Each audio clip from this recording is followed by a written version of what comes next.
Direction Tergnier à présent, où je vous le disais en titre, le bras de fer continue entre la SNCF et la mairie pour savoir qui est responsable d'une passerelle vétuste. Celle-ci enjambe les voies de chemin de fer de la SNCF pour relier deux quartiers. Elle est aussi utilisée pour rejoindre les quais.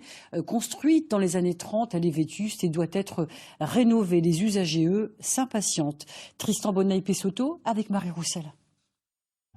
Un édifice en péril au-dessus des voies ferrées.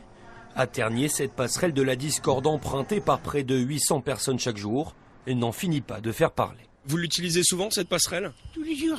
Toute ma vie, je l'ai fait. C'est vrai? Et j'y tiens, à la garder. Ah, si vous la mettez une neuve, ce sera super. Car la passerelle se dégrade. Une dernière expertise a préconisé une démolition dans les 2 prochaines années. Mais aucun projet de reconstruction n'est sur la table. Alors cette association a lancé une pétition. C'est pas possible. On peut pas rallonger le trajet des lycéens qui se lèvent déjà de bonne heure ou des salariés qui prennent le train, et on peut pas les mettre un peu plus encore en danger en les faisant passer sur un boulevard qui est aux heures de pointe, qui est très fréquenté et qui est pas très sécurisé. Contourner les voies prendrait une demi-heure de marche. Problème, et ni la mairie ni la SNCF ne veulent assurer les coûts élevés et d'éventuels travaux ou d'une démolition. La passerelle de Tergnier a été remise à la ville par les chemins de fer du Nord en 1933. Selon notre analyse, la propriété revient à la ville. SNCF Réseau a accepté d'en assurer l'entretien et la maintenance. Une version contredite par la mairie qui a récemment fermé l'accès aux motocyclistes pour ralentir les dégradations.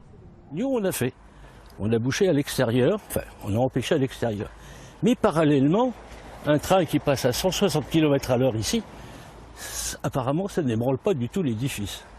Donc là, aujourd'hui, s'il se passe quelque chose sur cette structure... C'est le propriétaire qui est responsable. D'accord. C'est pas la mairie? C'est pas la mairie. Puisqu'on n'est pas propriétaire.